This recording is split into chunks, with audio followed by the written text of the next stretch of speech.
माँ, बेटा और बहू तीनों डाइनिंग टेबल पर बैठकर खाना खा रहे थे। खाना खाते खाते बेटा अपनी पत्नी से बोला, नीता, तुमने आज भी दाल रोटी ही बना दी। कम से कम खाना बनाने में तो आलस मत किया करो। दिन भर खाली बैठ के रहती हो, कुछ अच्छा भी तो बना सकती थी। नीता बोली, बनाने वाली तो मैं आज सूजी का हलवा थी, लेकिन सूजी आई नहीं, मैंने कल ऑर्डर करी थी। कोई बात नहीं, कल बना दूंगी। किचन में कुकर की सीटी सुनाई देती है और खाना खाते खाते नीता किचन में चली जाती है।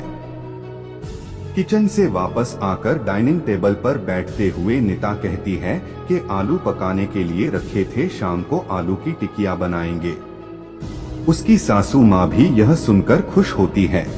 नितिन बीच में बोल पड़ता है, ये अच्छा है, दोनों बहुत मजे करते हो, अपने पसंद की चीजें जो बनाकर खाते हो। तभी डोरबेल बजती है। सुनीता फिर से खाने की टेबल से उठकर दरवाजा खोलने चली जाती है। दरवाजे पर डिलीवरी बॉय सूजी लेकर आया होता। पार्सल लेकर अनीता फिर से डाइनिंग टेबल पर खाना खाने बैठती है। तब माँ बेटे से कहती है कि तू दरवाजा खोल देता, बेचारी को खाना खाते समय भी सुकून नहीं है। बेटा कहता है, सॉरी माँ, मैं नहीं उठ सकता, मुझे ऑफिस जाने के लिए देर हो रही है। नितिन खाना खाकर ऑफिस की तैयारी करने के नहीं अपने रूम में चला जाता। कुछ ही सेकंडों बाद वो सुनीता को आवाज लगाता है, नीता, मेरी घड़ी कहाँ है?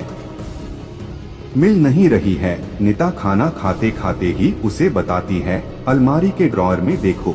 नितिन कहता है, नहीं मिल रही है। नीता फिर एक बार खाने के टेबल से उठकर उसके तरफ जाने ही वाली होती है कि सासू माँ उसे रोक लेती हैं और पहले खाना खाने के लिए कहती है। सासू माँ कहती है, बच्चा नहीं है, ढूंढ लेगा। वह थोड़ी देर बाद रूम से नितिन की आवाज आती है, मिल गई। डाइनिंग टेबल पर दोनों सास बहू एक दूसरे की तरफ देखकर मुस्कुराते हैं। अगले दिन सुबह सुबह नितिन अपने बेडरूम में कोई फाइल ढूंढ रहा होता है और उस फाइल को ढूंढने के चक्कर में उसने पूरा कमरा तहस नहस कर दिया होता है। नितिन बड़बड़ा रहा होता है, इस घर में कभी कोई चीज अपने ठिकाने पर मिलते ही नहीं है। इन औरतों को भी कोई काम नहीं है, इसलिए हर चीज इधर की उधर करते रहते हैं। नीता अपने कमरे में आकर कमरे का बुरा हाल देखती है तो नितिन से पूछती है कि क्या कर रहे हो? नितिन कहता है, वह फाइल कहाँ है जो मैंने तुम्हें परसों दी थी? नीता तुरंत वह फाइल निकालकर नितिन के हाथों में थमा देती है और उससे कहती है कि एक बार मुझसे पूछ लिया होता, पूरा कमरा फैला के रख दिया है। नितिन उल्टा नीता को ही डांट देता है और कहता, ठीक है, अगर पूरा कमरा फैला दिया है तो तुम्हें और काम भी किया है, यही काम पूरा दिन करते बैठो। कभी कभी लगता है मुझे हाउसवाइफ से शादी करनी ही नहीं चाहिए थी। इतना बोलकर नितिन ऑफिस के लिए निकल जाता है। पति पत्नी की यह बातचीत माँ भी सुन रही होती है, जिसका नितिन को पता नहीं होता। अब माँ और नीता नितिन को सबक सिखाने के लिए प्लान बनाते हैं। अगले दिन सुबह सुबह जब नितिन नींद से जागता है तो नीता को चाय के लिए चिल्लाकर कह रहा होता है। पास ही में सोफे पर बैठी माँ उससे कहती है, नीता नहीं है, वह अपने माँ के घर गई है, कोई जरूरी काम था। नितिन फोन निकालकर नीता को कॉल करने लगता है, तब माँ उसे रोकते हुए कहती है, फोन मत कर, माँ के घर ही तो गई है, आज आएगी 2-3 दिन में। नितिन फोन रख देता है और माँ से कह रहा होता है कि माँ चाय। तभी माँ बोल पड़ती है, हाँ हाँ, 2 कप बनाना, मैं भी पीऊंगी। बेमन से नितिन किचन की तरफ जाने लगता है चाय बनाने के लिए। तब मैं तो फिर से खड़े होते हुए कहती है, अरे बेटा रुको। नितिन को लगता है कि माँ उसे रोककर को चाय बनाने चली जाएगी, लेकिन माँ कहती है, मेरी चाय में थोड़ी चीनी कम डालना। नितिन चाय बनाकर लाता है। माँ और बेटा दोनों चाय पी रहे होते हैं। तब माँ बोलती है, अच्छी बनाई है, लेकिन नीता जो चाय बनाती है उसमें तुलसी की कुछ पत्तियां डाल देती है, उसका स्वाद ही अलग आता है। बेटा कोई नहीं, अगली बार जब तू चाय बनाएगा तो ध्यान रखना नीति माँ की तरफ देखता ही रह जाता है। थोड़ी देर बाद नितिन माँ से कहता है, माँ आज खाने में मटर पनीर। माँ फिर से नितिन की बात काटते हुए माँ कहती है, अरे वाह, आज मेरा बेटा मुझे मटर पनीर बनाकर खिलाएगा। अच्छा है, काफी दिनों से मटर पनीर खाने की इच्छा हो रही थी। नितिन कहता है, अरे माँ मैं तुम्हें मटर पनीर बनाने के लिए कह रहा था।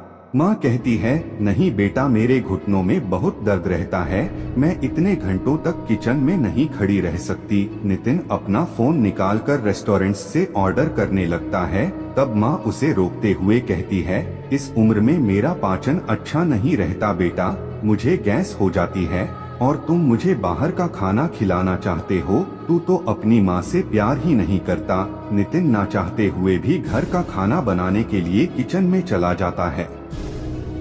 1 घंटे बाद खाना बन के तैयार हो जाता है। नितिन 2 थाली में खाना परोसकर माँ के पास आता है। माँ देखती है कि नितिन ने दाल रोटी बनाई है। माँ नितिन से कहती है, अरे बेटा तू तो मटर पनीर बनाने वाला था ना। नितिन कहता है, माँ यह आसान था बनाने के लिए। माँ कहती है, नीता होती तो मुझे आज मटर पनीर बनाकर ही खिलाती।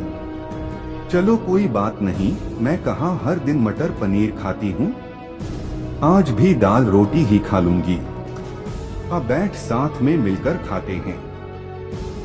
दोनों बैठकर खाना खाने लगते हैं।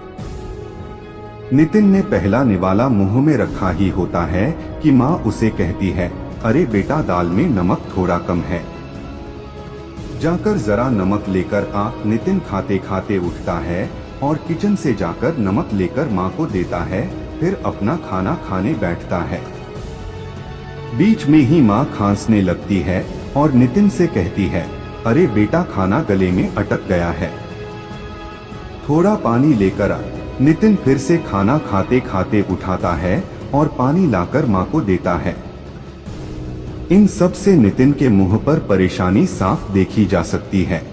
नितिन को अब महसूस भी हो रहा होता है कि जैसा बर्ताव वह नीता के साथ करता है उसे कितना बुरा लगता होगा। हालांकि नीता के मुंह पर कभी उसने शिकन नहीं देखी थी। माँ यहीं नहीं रुकती। खाना खाके हो जाने पर माँ नितिन को थालियां धोने के लिए कहती है।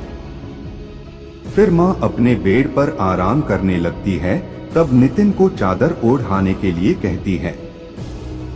उसके बाद जब नितिन रूम से जा रहा हूँ था तब उसे रोककर एसी कम करने के लिए कहती है। इन सब कामों से आप परेशान हो जाता है लेकिन कुछ बोल नहीं पाता। अगले दिन सवेरे सवेरे नितिन खाना बनाने के लिए सब्जियां काट रहा होता है लेकिन उसका ध्यान सब्जियों पर नहीं होता। वह नीता के बारे में सोच रहा होता है और पछतावा कर रहा होता है कि वह कितना गलत था कि हाउसवाइफ का काम आसान होता है। तभी बेख्याली में उसकी उंगली कट जाती है, उससे खून बहने लगता है और वह बेसिन में अपनी उंगली धोने के लिए चला जाता है। तभी नीता उसके पास आकर उसके हाथों में पट्टी बांधने लगती है, यानी कि नीता कभी माँ के घर गई ही नहीं थी। यह तो सास बहू के प्लान का हिस्सा था जिससे वह नितिन से छुपकर उसी घर में रह रही थी। नितिन नीता को देखकर काफी खुश हो जाता है। नीता से कहता है, घर का काम हम दोनों मिलकर क्या करेंगे। नीता पूछती है, ऐसा क्यों। नितिन कहता है कि मैं घर का काम सीख जाऊंगा और घर अगर हम दोनों का है तो घर का काम भी हम दोनों का ही होना चाहिए।